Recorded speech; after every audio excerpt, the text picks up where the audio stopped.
Bueno, gente, definitivamente la historia de Colombia se divide entre antes y después de Álvaro Uribe. Qué difícil es hacer un análisis tranquilo de un personaje que nos ha afectado tanto la vida en Colombia. Pero hace unos días descubrí a un personaje también emblemático, un profesor universitario, profesor filósofo e historiador de la Universidad de Antioquia, que además es especialista en historia de las mentalidades. Entonces, imagínense esa oportunidad.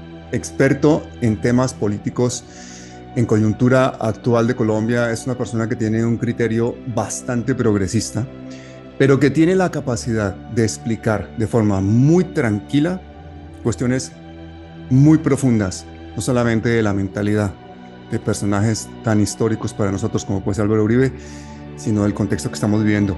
Profesor Carlos Mario González Restrepo, bienvenido.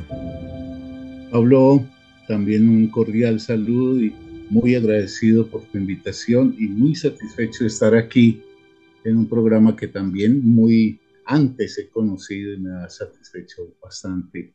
Carlos, tenemos un tema hoy que yo quisiera que empezáramos con una pregunta muy básica, ¿no? ¿Quién es Álvaro Uribe? ¿Quién es Álvaro Uribe? Obviamente la importancia de Álvaro Uribe, que me parece que lo más necesario es comenzar por reconocerla, independiente de si no adherimos su forma de pensar o su forma de gestionar el país.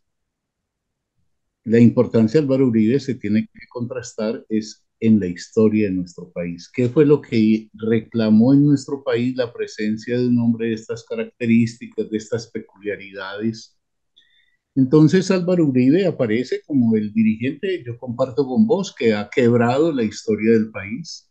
Colombia ha tenido tradicionalmente una dirección política muy conservadora, muy reaccionaria. Es muy difícil encontrar en la historia de Colombia desde la República la presencia de algún gran dirigente político que sea un demócrata. Y no obstante esa historia tan larga de continuidad de una actitud conservadora, reaccionaria, Álvaro Uribe de pronto aparece y aparece como el instaurador de una nueva forma de hacer la política en el país. Y yo diría que lo primero para caracterizarlo a él es decir que él trae consigo una imagen que alteró profundamente el camino que traía Colombia, un camino que venía siendo dificultoso, pero que de alguna manera se venía ensayando. La constituyente había sido una esperanza y Álvaro Uribe trae una forma de hacer el ejercicio de la política en Colombia que va a ser un viraje radical hacia una derecha, yo diría con expresiones atroces a veces. ¿Y cómo es la personalidad de Álvaro Uribe, Carlos? Yo decía hace poquito, Pablo y amables oyentes, que a Uribe habría que tratar de entenderlo a partir de lo que él encarna como hijo de una cultura específica, que es la cultura antioqueña.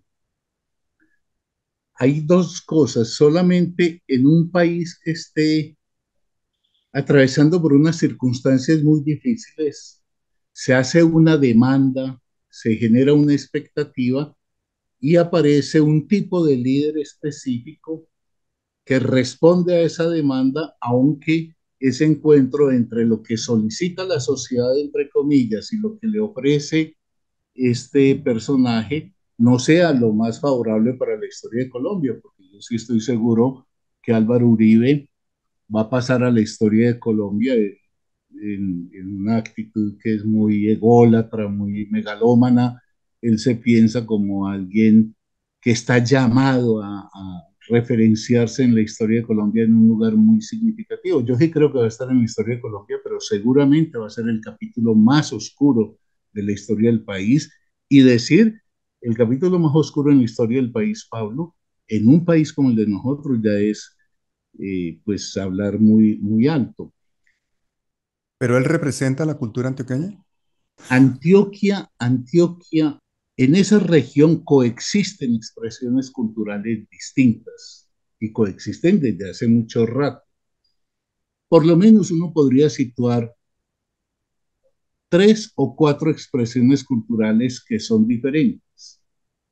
En Antioquia no es lo mismo lo que se llama propiamente paisa, que enseguida menciono algo sobre ello, que por ejemplo la cultura que se forjó en el noroccidente, donde tenemos pues Urabá, las negritudes que llegaron de Córdoba, de Santa Marta, etcétera, y que han hecho una marca en todos los sentidos de la cultura, los ritmos, las comidas, las expresiones, etcétera. Eso es Antioquia también. Antioquia son también las comunidades indígenas, las comunidades originarias radicadas en la geografía antioqueña y que han preservado, han mantenido e incluso han desarrollado sus propias manifestaciones. A eso hay que llamarlo también Antioquia. Y hay una Antioquia que jugó un papel muy importante en el país y que está vinculada al gran proceso colonizador del siglo XIX.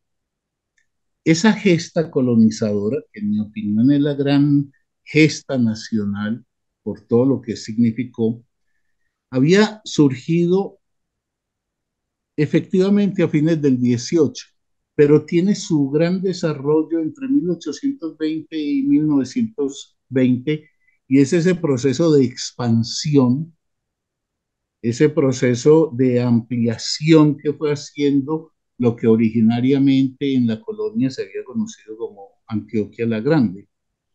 Esa Antioquia que era muy atrasada, Pablo, y esto es muy importante para combatir una imagen que los antioqueños hemos permitido que se propale y que nos la hemos creído muchas veces. Estoy refiriéndome a este segmento paisa de la cultura antioqueña, y es que nos hemos llegado incluso a autoproclamar como raza y como que somos trabajadores, laboriosos, triunfadores, que no declinamos en el esfuerzo, etcétera.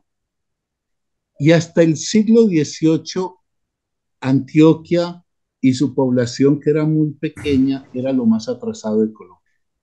En pocas palabras, para que sigamos este diálogo, es Antioquia que se abre en el siglo XIX vía el proceso colonizador y que es muy bello y tiene cosas muy importantes, es la que forja un tipo de personalidad, porque es una, una colonización que se hace en base a las familias. En eso tiene un cierto eco con la colonización norteamericana.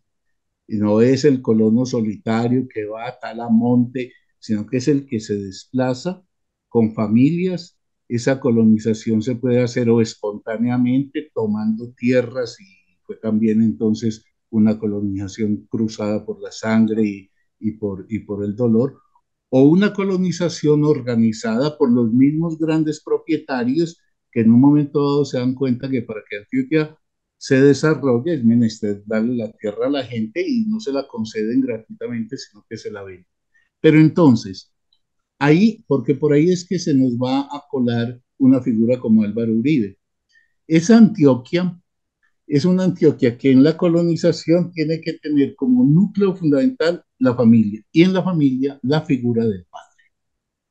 Y entonces esa clásica imagen antioqueña, el padre fuerte, severo, vertical, que ordena, que no permite que haya ningún desorden, el padre trabajador, esos eslóganes que uno oye, por ejemplo, en Antioquia desde que es niño, eso es trabajando pues mijito, eso es moviéndonos mijito, ese padre que vela porque la cosa funcione y tenía que ser así, pero va configurando la imagen de un hombre que es el centro de la familia, que tiene a una mujer en general a su lado, pero que hace las veces de doméstica, y unos hijos que obedecen al talante de ese padre, al mandato de ese padre, a la severidad de ese padre.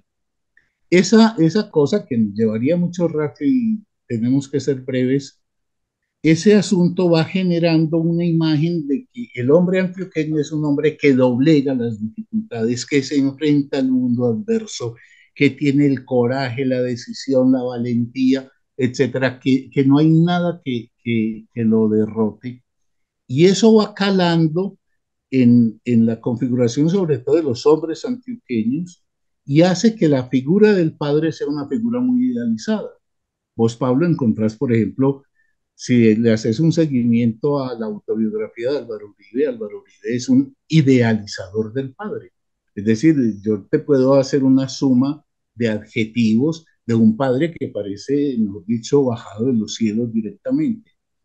Ese padre le transmite a alguien como Álvaro Uribe esa decisión, ese coraje, esa firmeza, esa fuerza que hay que reconocer que la tiene y que él implementa como lo ha heredado de sus ancestros. Es decir, ahí no se dialoga. Bueno, Carlos, pero Álvaro Uribe ha tenido una cantidad de cargos. Tú que estás ahí en Antioquia, por ejemplo, él fue director de la Aerocivil. ¿Cómo fue él como director de la Aerocivil? Ahí podríamos decir que comenzó la historia negra de Álvaro Uribe. Cuando uno habla de Álvaro Uribe, siempre tiene que decir que hay muchas cosas sospechosas sobre él, pero que él nunca se ha encargado efectivamente de explicar y de, en caso de no ser cierto, entonces rechazarlo. Pero hay muchos elementos, Pablo, que indican que Álvaro Uribe, cuando comenzó en los años 80 como director de Aeronáutica Civil, comenzó la ligación de él ya como agente activo con el narcotráfico mediante la concesión de pistas de aterrizaje para los capos y muy en particular, por ejemplo, los situados en el departamento de Córdoba. Y habría muchos elementos probatorios de que efectivamente en ese trajín de Álvaro Uribe como director comenzaron ya a manifestarse lo que después se desarrollaría hasta llegar a constituir la figura digamos, el gran ordenador del paramilitarismo en Colombia. ¿Y cómo fue como alcalde de Medellín? Porque también fue alcalde de Medellín. Sí, él fue alcalde cuando él fue nombrado por Belisario y realmente duró muy poco, pero ahí en esa alcaldía él empezó a hacer sus pinitos para luego entonces, mediante la ascendencia que empezó a encontrar en el departamento, promoverse como senador y tiene unas primeras experiencias como senador en los años también finalizando la década del 80 y después va a venir lo que es propiamente ya el Álvaro Uribe que se configura, que se constituye, que ojo que hay una historia atrás que tiene que ver con su familia y con nexos también muy oscuros que la familia tuvo. Años 90 tenemos un Álvaro Uribe que de pronto queda catapultado a la gobernación de Antioquia y ahí comienza la historia triste que tendremos que contar. ¿Por qué dices que la historia triste, Carlos? Porque acordate, Pablo y oyentes, que Álvaro Uribe en la gobernación de Antioquia primero se rodea de gente muy, muy, muy oscura, como Pedro Juan Moreno, verdaderos ideólogos fascistas.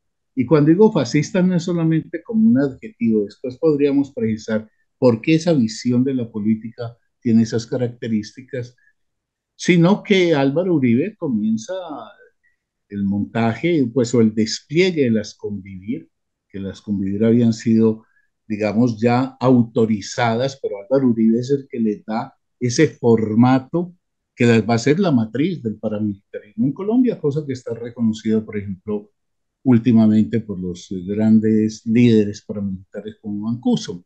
Entonces, esos años 90 van a ser muy negros para Antioquia y de secuela para Colombia es las masacres, por ejemplo, del Aro, es, por ejemplo, el asesinato de José María Valle, todo eso está vinculado a Álvaro Uribe y él nunca logró dar explicaciones claras de ello. Desde esa gobernación de Antioquia, dada la importancia de este departamento, él hizo como un piloto a partir de lo cual fue proliferando luego vía las convivir lo que fue la legitimación del paramilitarismo.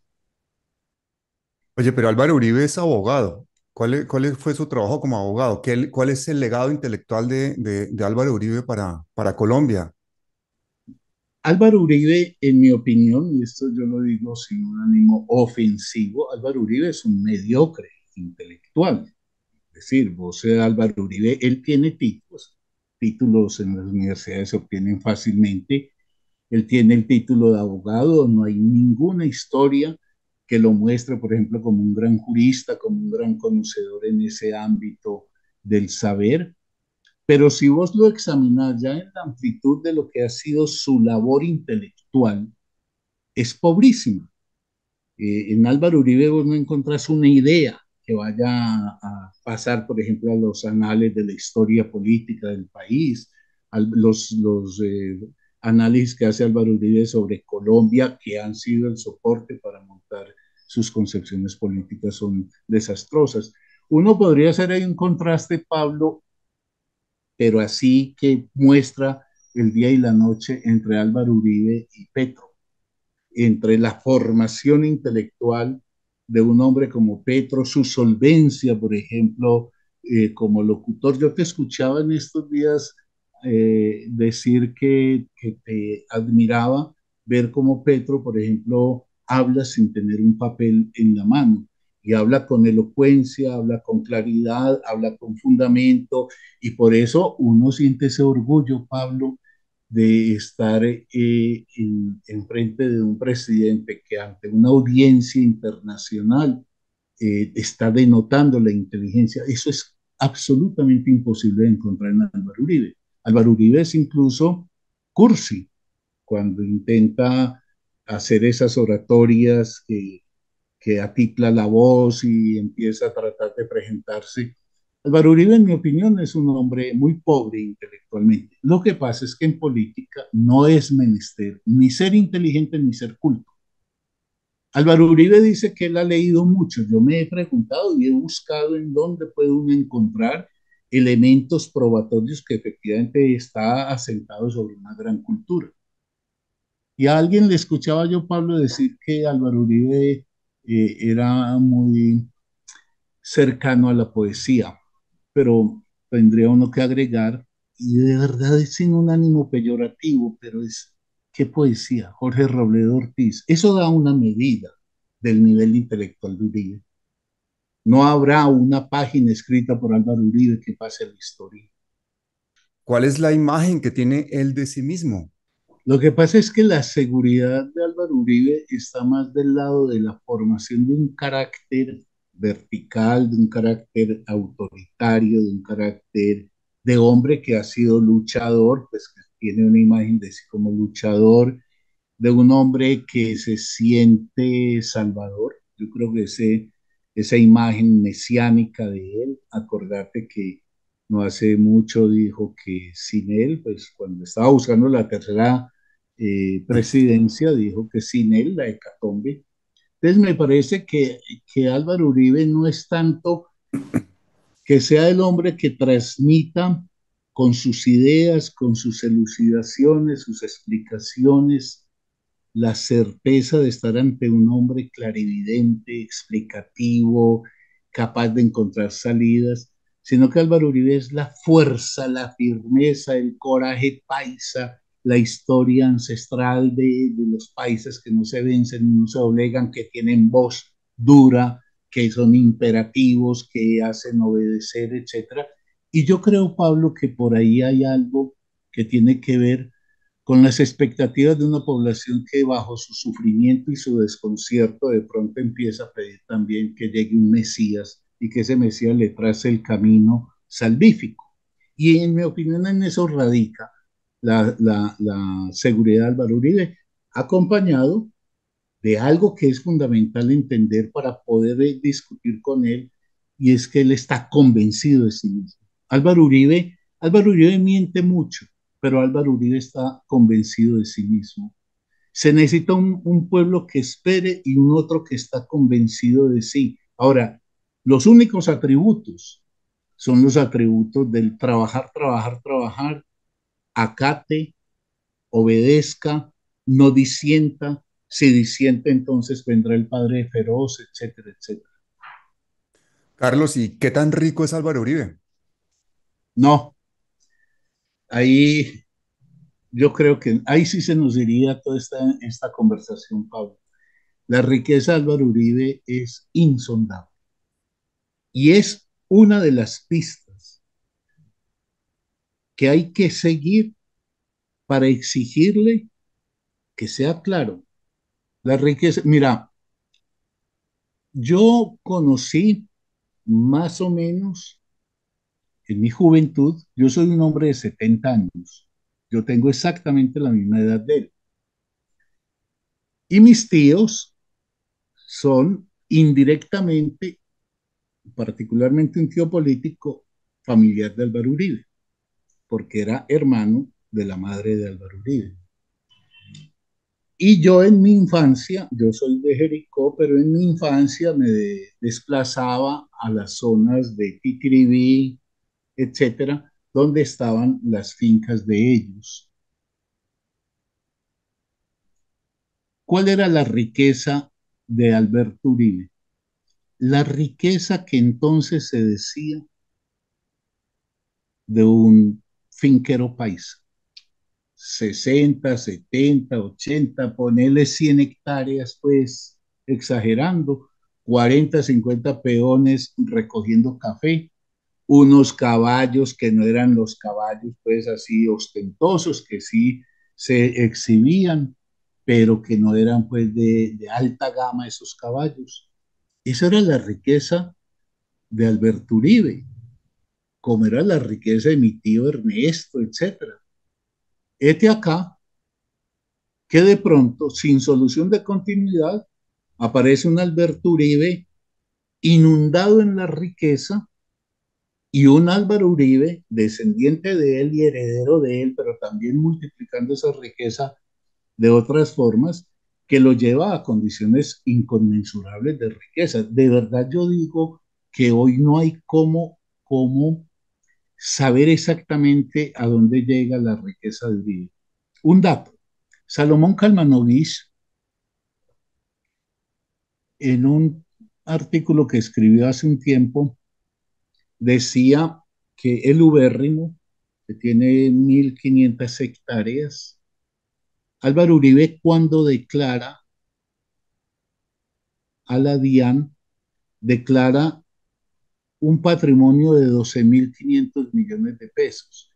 Y dice, esto para abreviar, que el ubérrimo vale 8.500 millones de pesos. Ya eso pues son cifras altas, pero Salomón Kalmanovich nada más en el ubérrimo se pone a hacer un análisis y dice, mire, si el ubérrimo valiese lo que dice Álvaro Uribe, estaría vendiéndose hectárea a 5 millones de pesos.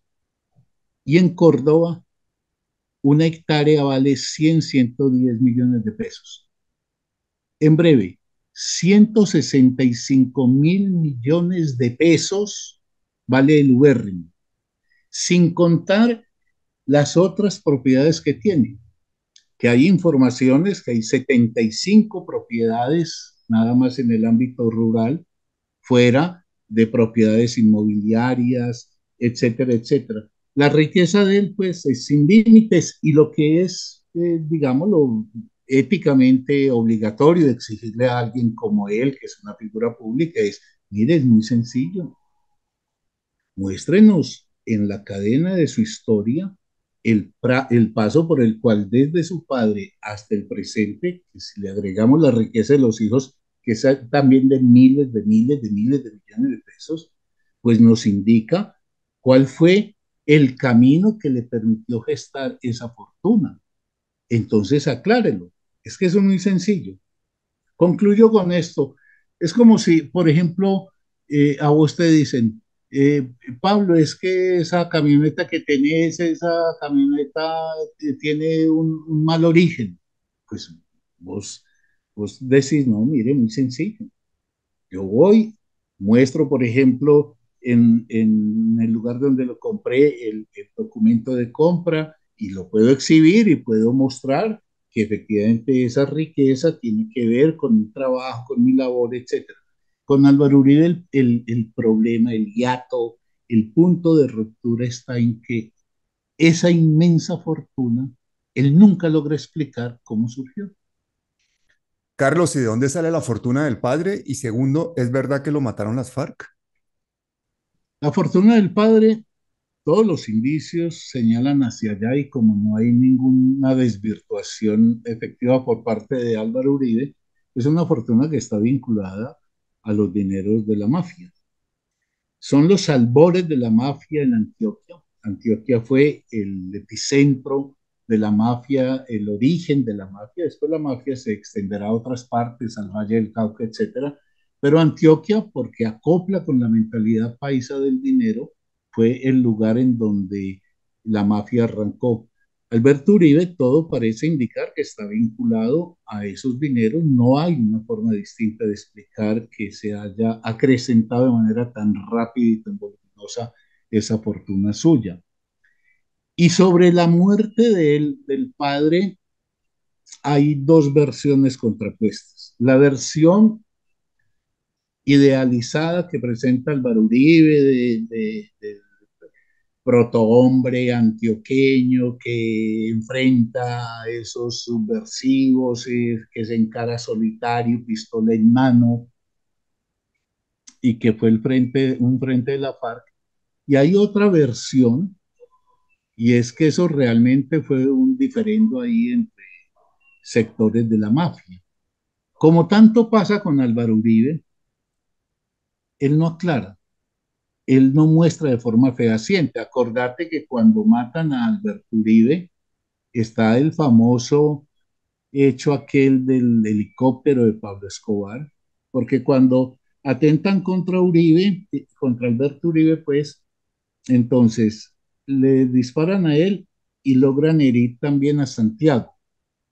Santiago sale y está mal herido, y cuando se clarifica el acontecimiento, porque ya el frente guerrillero se ha ido o los mafiosos se hayan ido, los que hayan sido, entonces se comunican con Antioquia, estaba cayendo la tarde, se comunican con Medellín, imagínate Medellín, ir hasta allá era dificilísimo, y van en un helicóptero. Ese helicóptero resultó que era un helicóptero de Pablo Escobar.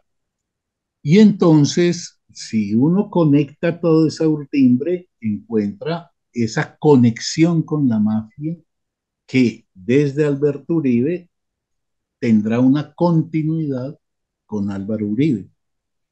Es que las mafias tienen pues esas figuras siempre que son los capos, que son como los que se ponen en la cúspide, y obviamente tienen que hacer una repartija entre segundos que les permite desde el respaldo, en este caso también, por ejemplo, militar, y la retribución económica que va a permitir las lealtades de nosotros. Entonces Álvaro Uribe y en general pues todos los que se han vinculado a él, usufructúan unos dineros que son dineros siempre oscuros, porque ha sido muy difícil que se clarifique, y eso lo vas a ver también en el tipo de funcionarios que lo acompañarán en sus gobiernos. Son funcionarios que encuentran elementos de enriquecimiento ilícitos las más de las veces, y que son como las retribuciones provenientes de las servidumbres que le prestan al gran amo. Álvaro Uribe hay que ubicarlo también, Pablo, y creo que eso es lo peculiar de Colombia en su historia tan dramática con la mafia, como la figura que le dio él finalmente como el engranaje completo a un conjunto de elementos que permitieron construir una sociedad sometida a la mafia, un estado mafioso y unas lógicas incluso culturales que fueron permeando la sociedad colombiana. Entonces, por eso se explica que haya gente de estratos humildes que sean uribistas acérrimos. Claro, hoy nos preguntamos, pero ¿por qué los sectores populares, los sectores oprimidos, suelen respaldar y votar a sus opresores? Había una idea en el viejo marxismo que era que uno en función de los intereses procedía. Entonces, digamos, un sector popular procedía defendiendo los intereses populares versus los intereses de los grandes poderes. Pero eso, en mi opinión, y vía aportes de algunos pensadores, empezó a ser reevaluado. Hoy el problema es que el miserable se puede identificar con el amo, que el miserable en vez de revelarse al amo se identifica porque lo hace imaginariamente el ideal suyo. Es decir, un muchacho de Medellín que vive en un tugurio, vive en unas condiciones deplorables. Los tres caminos son: se entrega al conformismo, se rinde. Eso no es propio de la cultura paisa. La cultura paisa es aquella que dice, es necesario enfrentar la adversidad, no se puede uno doblegar. Entonces, es difícil encontrar en Antioquia alguien que se resigne a la adversidad. Los otros dos caminos son: o se hace revolucionario y cobra conciencia y dice, un momentito, esto es el mundo de unos privilegiados que explotan, oprimen, etcétera, etcétera. O tres, más bien se identifica como en una escala que le va a permitir cumplir con el ideal, se identifica con ese amo y dice, yo quiero ser ese amo. Y entonces en ese tugurio miserable, donde ha robado, por ejemplo, la conexión eléctrica, está viendo la televisión, ve el tipo que llega en el Jaguar con esa rubia de 1,80 ojiazul, el tipo lo que proyecta imaginariamente es el ideal de que eso es lo que yo debería ser y alcanzar. Entonces, en lugar de repeler esa representación, la toma para sí. Y eso es lo que Álvaro Uribe, yo creo que también transmite. Álvaro Uribe con ese tono parroquial, chabacano, de proximidad con la gente, que es muy propio de los paisas. Los paisas se conectan rápido. Entonces Álvaro Uribe, por ejemplo, los consejos comunitarios eran eso, una cosa donde yo estaba aquí cerquita, te digo vos, te hablo como si fueras pues de mi vecino, etcétera. Pero al mismo tiempo, Álvaro Uribe es el que representa el éxito del hombre que ha venido de menos a más, aunque sea imaginariamente expresado, y entonces la gente adhiere a Álvaro Uribe. Y si a eso le agregamos un problema que yo creo que hay que considerarlo en Colombia, y es la ignorancia también de los procesos educativos de nuestro país, en donde la gente no tiene conocimientos que le permitan hacer análisis, explicar causas. Entonces, digamos lo que el pastel queda listo. El hombre que aparece como el gran superador de las dificultades, el que vino de menos a más, el que logró ascender por esfuerzo propio y méritos propios, es el referente que idealiza el otro miserable y ese miserable termina adhiriendo a ese personaje. Y detrás de ese hombre hay una mujer. ¿Cuál es el papel de su esposa, de la filósofa Lina Moreno? Ahí estamos también con la cultura antioqueña paisa en toda su factura. Lina Moreno es la clásica mujer antioqueña que en la estructura familiar pasa a un segundo plano, aunque cumple labores fundamentales, no solamente en el andamiaje doméstico, sino en los respaldos, en firmar documentos, en poner el nombre suyo, porque hay muchos bienes que están a nombre suyo, pero ella es una mujer invisible. Mira, para que hagamos el contraste otra vez con Petro, Verónica, pongámosle todo lo discutible, que puede ser que a veces meta las patas aquí o allá, pero Verónica es como una mujer de la expresión pública, es decir, yo existo, es que yo soy una mujer, Verónica, y es protagónica. Podemos discutir si lo hace bien, mal, si se equivoca o no, pero uno lo que siente es que hay una mujer que tiene presencia y un hombre que se acompaña de una mujer de presencia, cosa que está luego extendida a las hijas. Por el contrario, la figura de Álvaro Uribe con su esposa es esa imagen en donde la mujer está en un segundo plano.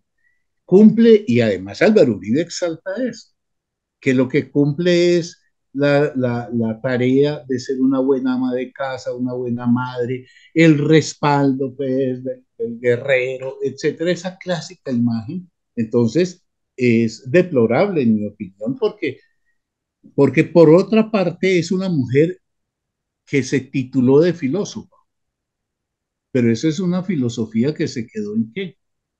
Se quedó únicamente en servirle en tanto esposa y en tanto madre a un hombre que nunca le da presencia, que nunca le da voz, que ella no tiene lugar protagónico alguno, por ejemplo, en el escenario público. Yo creo que representa esa figura de la mujer que fue muy común en la cultura paisa, que hoy las muchachas están reventando eso por fortuna, de las mujeres de segundo plano, de la mujer sumisa, silenciosa, que nadie le oye la voz. Yo creo que eso es lo que ha representado Álvaro Uribe y que otra vez digo, hace contraste, por ejemplo, con Petro y sus expresiones con las mujeres. Es que la segunda esposa de Petro es una militante del M-19. La segunda esposa de Petro es una mujer que está en el pacto histórico, que es una mujer que tiene discurso. Igual, insisto, con las hijas, con Sofía, con Andrea o con la esposa, con Verónica. Álvaro Uribe es el contraste absoluto. ¿Y los hijos de Álvaro Uribe qué? Yo creo que los hijos de Álvaro Uribe son eso, hijos de Álvaro Uribe. Es decir, la cadena continúa. La que vino de Alberto Uribe, que la recoge Álvaro, vía la idealización de ese padre, encarna esos valores, esos ideales. Estos hijos son idénticos. Amparados en el poder del padre, han conquistado también pues, las inmensas riquezas que tienen mediante procedimientos que también son muy turbios. Recordemos la reunión de Tomás con Odebrecht, con el director de Odebrecht y con los Nule, en un momento en que el padre era presidente y en que se iba a entregar la construcción de una de esas vías grandes que hizo Odebrecht. Está que se ha denunciado paraísos fiscales, está aquello de esos terrenos que luego como zona franca se sobrevalorizan frente a las inversiones iniciales. Carlos, ¿y es verdad que Uribe paga muy pocos impuestos? No, nada. Pues es de nada, nada es frente a las riquezas que tiene. Álvaro Uribe paga en impuestos lo que le retienen en Puente por cuando era senador, por senador. O ahorita pues que está, digamos, gozando de su jubilación. Y paga una cifra pero absolutamente absurda, por ridículamente pequeña en impuestos. Eso alcanza, según cifras que yo leía, frente a todo ese monto de la riqueza, como 150 millones de pesos, que eso es una insignificancia. Testimonio de uno de los hechos que Petro pone sobre el tapete. Esto es unos propietarios que concentran tierra, que no tienen límite en la ambición de concentración, la vuelven improductiva porque prefieren que una vaca paste en 10 hectáreas a que ahí haya una producción agrícola. Y enseguida no pagan impuestos. Y entonces, ¿dónde queda el concepto de patria de Álvaro Uribe? Eso que le llena la boca, eso se volvió que un himno, una bandera, un mapa, pero en los hechos, si fuera tan patriota, entonces estaría mínimamente cumpliendo con la obligación de pagar impuestos, para que esos impuestos le den el recaudo al fisco, al Estado, que permitiese a su vez la redistribución social, que es lo que se piensa. Pero no, él es un literal evasor de impuestos. La pregunta es, ¿Uribe está por encima de la ley? Yo creo que ese es el efecto, Pablo, de la construcción de un sistema político que él hizo y que conjuntó muchas cosas, la mafia, los grandes terratenientes de este país, la dotación de los ejércitos privados. Por eso en Álvaro Uribe siempre ha habido un sesgo fascista, es decir, una visión fascista del Estado, y él fue armando un andamiaje que yo creo que Mancuso lo formuló bien.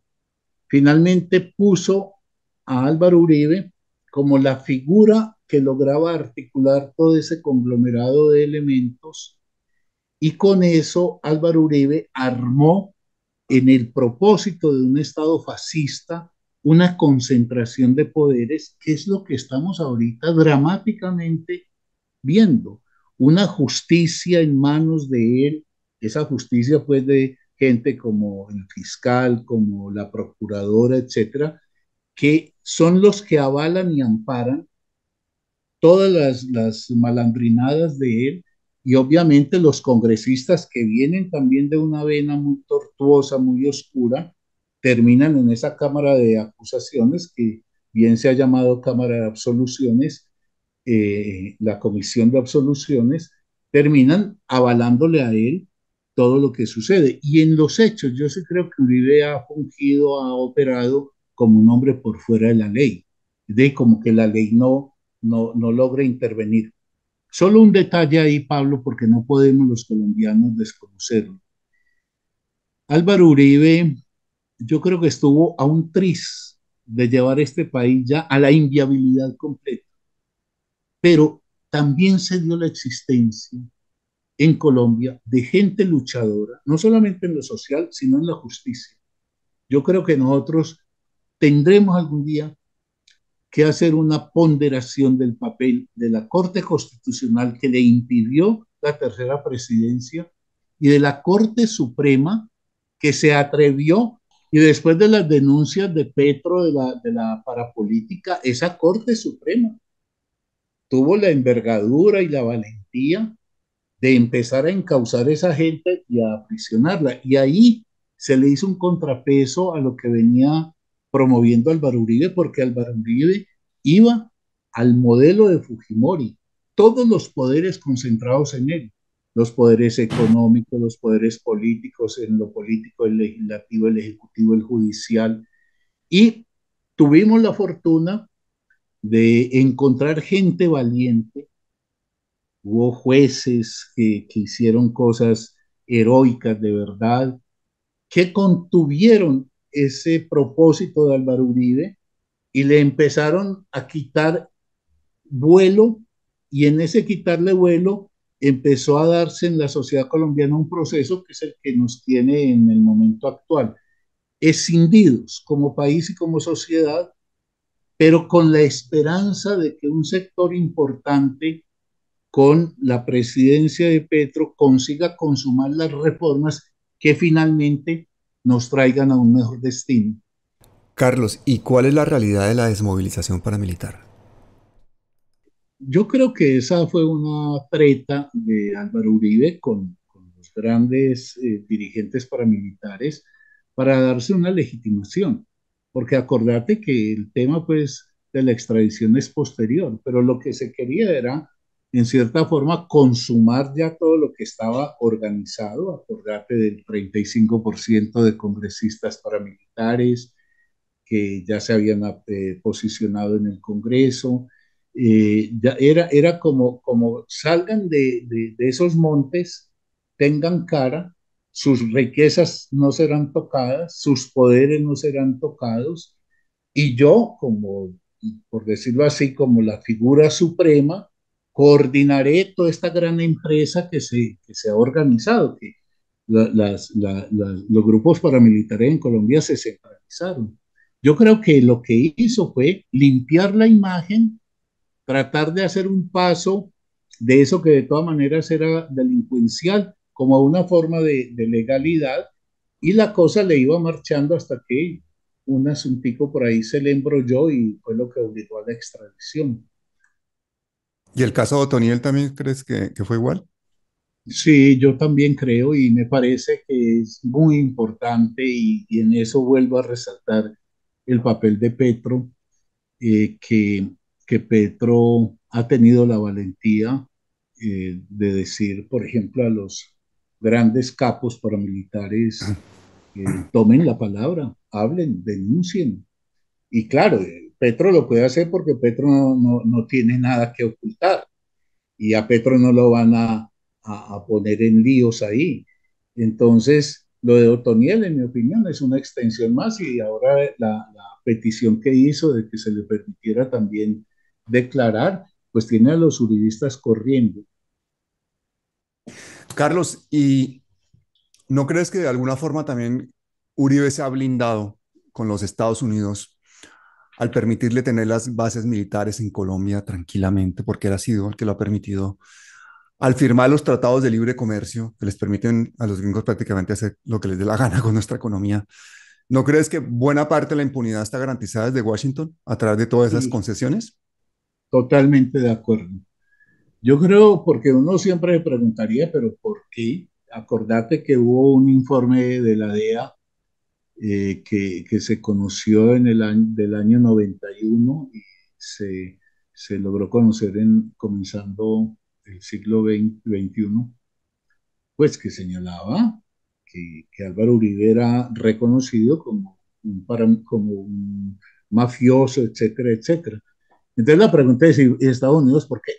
Pues por una cosa muy sencilla, Pablo, porque Estados Unidos es un país miserable. Estados Unidos es la farsa de la democracia. Mira, Jimmy Carter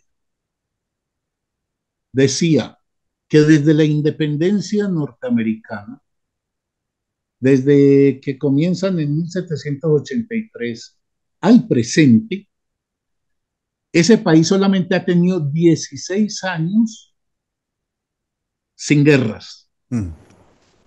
Todo el resto ha sido promoviendo guerras, desatando guerras, suscitando guerras. Es un país belicoso por excelencia y tiene 800 bases militares en el mundo. Cuando vos miras el mapa de las bases militares que a partir, por ejemplo, de la OTAN van bordeando a Rusia y van bordeando a China, a Rusia no le queda sino Bielorrusia y Ucrania. Pero si además meten a Ucrania a través de la OTAN, lo que se termina es asfixiando. Quedan a 5 minutos de un misil de cualquier gran ciudad rusa. Es un país beligerante, belicoso. Es un país encargado de producir el dolor y el sufrimiento. Y yo creo que es un país muy turbio. Entonces lo que hace es, mire, señor presidente, usted ampare nuestros intereses y nosotros lo dejamos en paz. Porque así como tuvimos a un Pinochet, a un Videla, a un Somoza, a un Stroessner, a todos esos tiranos que hemos respaldado, a usted también lo vamos a respaldar. Y creo que al final se armó una especie de no me puedes decir nada porque yo te diría algo, porque cada uno tiene como piezas que esconder que al otro le Es interesa evidente que pues, pues, tenerlas como cartas. Yo creo que sí, que las bases militares en Colombia para Estados Unidos han sido la carta de contraprestación de Estados Unidos para permitirle a su vez a Álvaro Uribe todos los desafueros que ha cometido. ¿no crees que esa confrontación directa con el uribismo por parte, por ejemplo, de la izquierda más radical, que es una clara polarización del país, también de alguna forma legitima esa comparación que siempre se hace o Petro o Uribe o uno u otro, como poniéndolos a un mismo nivel a dos personas que, como tú has dicho hoy, desde el punto de vista intelectual, moral, político, son polos opuestos? Sí, yo creo que quienes nos oponemos al uribismo por lo que ha representado, no es a Uribe como persona, aunque también, pero lo que él ha representado, tenemos que encontrar unos caminos más explicativos, más serenos, más sobrios, menos emotivos. Mire, Álvaro Uribe es la emoción. Y entonces si uno se mete en ese terreno, está en el suyo. Y él ahí triunfa. Nosotros tenemos que seguir insistiendo en persuadir, en dar razones, en hablar con la vecina, hablar con el señor del bus, explicar las cosas, pero tenemos es que como que bajar el tenor, valorar lo que representa Petro, defenderlo, pero manejando, por ejemplo, un vocabulario y una forma de enunciación que no termine dándole al otro el derecho a una respuesta que nos pone en un terreno de absoluto antagonismo. Por eso, Pablo, yo también quiero tomarme un atrevimiento en este momento con tu programa por la importancia de... Y es que a mí me preocupa mucho, yo digo, el análisis de Álvaro Uribe se tiene que conectar con el análisis de Gustavo Petro, porque Petro es de todas maneras una expresión que resulta de lo que ha sido Álvaro Uribe, es una réplica a Álvaro Uribe y un contraste. Pero a mí lo que ahorita me preocupa mucho es, bueno, y tenemos a Petro, pero tenemos que pensar en la sucesión de Petro. Y este país tiene que ir pensando en eso, porque este país no lo salva Petro, esto no son 4 añitos, esto necesita una continuidad que garantice que esta concepción de la política siga primando y podamos seguir encontrando referentes de liderazgo para enfrentar a eso. Y yo aquí quisiera tomar el atrevimiento de decir que tenemos que empezar a buscar en personas nuevas, jóvenes, que nos han dado crédito de su compromiso. Y digo, una persona como Carolina Corcho, pensar en esos jóvenes, en esas figuras nacientes, inteligentes, sólidas, moralmente impecables, valientes. Tenemos que pensar en el presente del país y tenemos que seguir luchando y luchando civilizadamente por el presente del país, pero tenemos que ir pensando en el futuro inmediato. Y cuando yo digo Carolina Corcho es porque yo creo que de sobra ha dado muestras no solamente de su altura, sino de algo fundamental que lo veo muy también expresado en Petro: coraje, valentía y lucidez. Y a mí me alegra mucho que menciones a una amiga tan querida como Carolina, que es parte de este canal. Hemos trabajado mucho con ella en los últimos años, porque además el patriarcado nos ha hecho mucho daño en Colombia. Esta figura del macho, del que puede todo con la fuerza, de que la mujer sumisa, como la esposa de Uribe, simplemente sirve para seguir los designios de un varón normalmente violento, normalmente pensando solamente en el ánimo de lucro. Yo creo que ha hecho muchísimo daño. Personas como Carolina Corcho, yo creo que sí serían una nueva, un paradigma, ¿no? Nuevo para Colombia. Y una anécdota sobre eso para refrendar el papel de una mujer como Carolina y la esperanza de que alguien como ella llegue a encarnar la dirección también de este país por sus méritos y sus valores. Carolina Corcho es una mujer de 40 años. Ella fue mi alumna hace 20 años en la Facultad de Medicina de la Universidad de Antioquia. No solamente fue mi alumna en los cursos de la universidad, sino que ella se vinculó a un seminario mío y esto habla de quién es ella. Estudiante de medicina, se vincula a un seminario mío extrainstitucional completamente que se llamaba Marcel Proust en busca del tiempo perdido. Estuvo años ahí siguiendo en el campo de la literatura, de la gran literatura, análisis de manera pormenorizada, habla de los intereses de ella. Pero además, un día se me apareció en la universidad a mi oficina, siendo una muchachita, y me dijo: Carlos, a ver si vos me ayudás, que tengo mucho interés en formar una escuela política en Envigado. Oiga, pues a los 20 años, 21 añitos, y formó una escuela política que se llamó Escuela Política Estanislao Zuleta. Ahí ya estaba el talante de esa muchacha, porque a los seres humanos tenemos que aprender a examinarlos por el recorrido largo también de su historia, por la coherencia y la consistencia. Y yo por eso cuando vi que Carolina emergía como una figura más o menos ya prestante en el escenario público del país, me alegré mucho porque yo puedo dar fe de que es una mujer que conjuga ser mujer, que sería importantísimo que en Colombia tuviéramos una presidenta. Dos, inteligente, porque inteligencia le sobra a esa muchacha. Formación, compromiso y honestidad. Entonces, reunido todo eso, tenemos perfilada una figura que, en mi opinión, está destinada, y ojalá el futuro confirme mis palabras, a ser alguien que realmente continúe esta causa que iniciada por Petro con tanta dificultad, necesita, sin embargo, quienes sigan sosteniendo el peso de eso. Por eso yo no dudo en decirlo, igual que también digo rapidito, es que a mí me ha llamado mucho la atención los encuentros con Voz en Cosas. Hace muchos años yo fui apartado y allá me recibió y me alojé en la casa de Gloria Gloria Cuartas. Cuartas. Y estábamos cuando Rito Alejo del Río, yo iba a dar una conferencia y nunca olvidaré la anécdota esa noche que me contó Gloria, porque yo le dije, Gloria, pero pues es que aquí no tenemos un solo guardaespaldas. Pues eso, estábamos en la boca del lobo. ¿Y sabes qué me contestó? Me dijo, Carlos, yo puedo tener aquí cinco o seis rodeándome y cuidándome. ¿Y sabes qué pasa? Que no matan a Gloria Cuarta, y no que matan a cinco más junto con Gloria Cuartas. Entonces, si me han de matar, que me mate.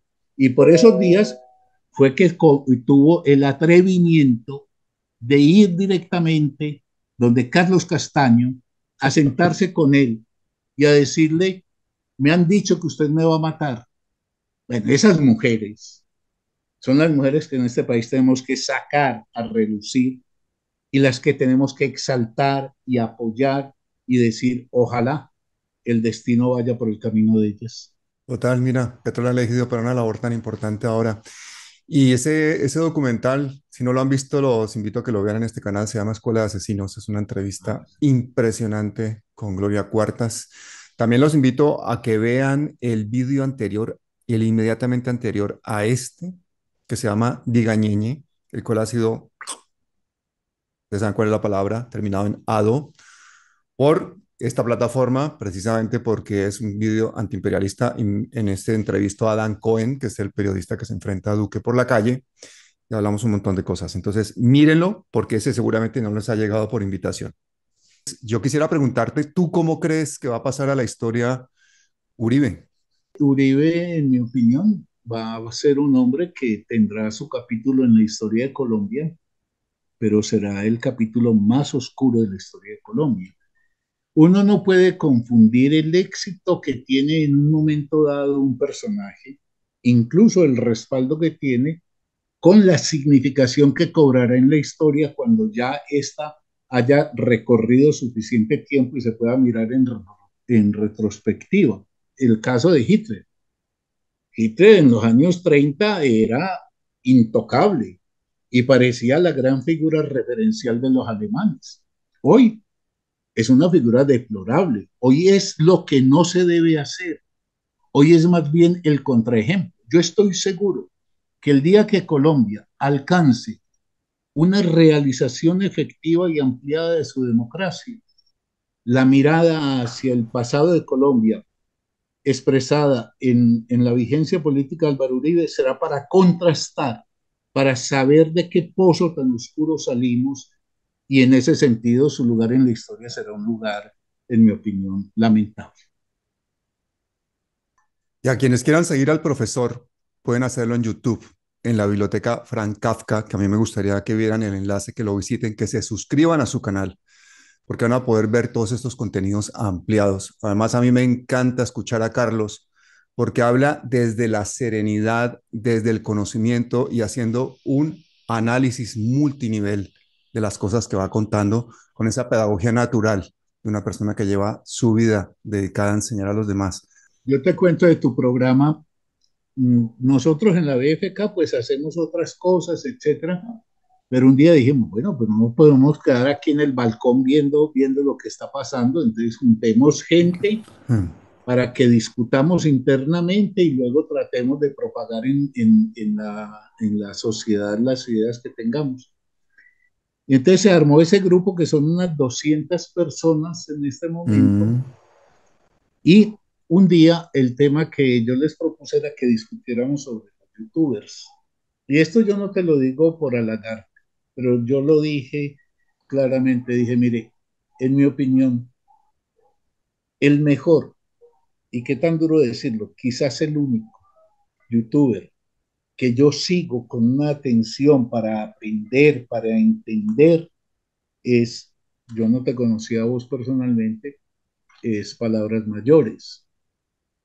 Porque en los otros youtubers, decía yo, las cosas se quedan fundamentalmente o en denuncias de superficie, hay que denunciar, pero hay que analizar, pero ellos no analizan, o a veces en el uso de un lenguaje que no conduce a abrir la razón de quien oye. Entonces yo les dije, hagamos un seguimiento de palabras mayores, porque es por ahí, sin el poder de difusión y sin etcétera, que nosotros tenemos que encontrar una forma de comunicarnos, es explicándole a la gente las cosas, denotando una actitud racional, tratando de persuadir a la gente. ¿Y qué es lo que pasa con el canal tuyo? Que uno aprende. Es decir, yo no es que me voy a actualizar de lo que pasa en el país cuando prendo el programa tuyo. No, no, es que quiero encontrar elementos de juicio. Por ejemplo, yo sigo siempre lo que vos haces, pero en estos días que vi, ya se me olvidó cómo llaman una muchacha y un muchacho, donde estuvieron analizando la guerra de la OTAN particularmente hacia el final del programa. Pues uno oye eso y hace lo que un buen programa le produce a uno, lo pone a uno a razonar en qué comparto, en qué no comparto, esto no lo había percatado, etcétera. O sea que contá en lo que Mm. modestamente esté a mi alcance o al alcance del grupito que nosotros constituimos, contá incondicionalmente y cuando lo requieras sin solución de continuidad con ello. Profesor Carlos Mario González Restrepo, de verdad que no tengo palabras para agradecerte toda la generosidad, el tiempo y el haber dedicado esta dosis de serena sabiduría para analizar un personaje tan complicado y que nos ha marcado tanto como Álvaro Uribe. Muchísimas gracias. La gratitud es mía, Pablo. De verdad que poder uno, a través de un esfuerzo tan loable como el tuyo, llegar a la gente es para uno motivo de agradecimiento.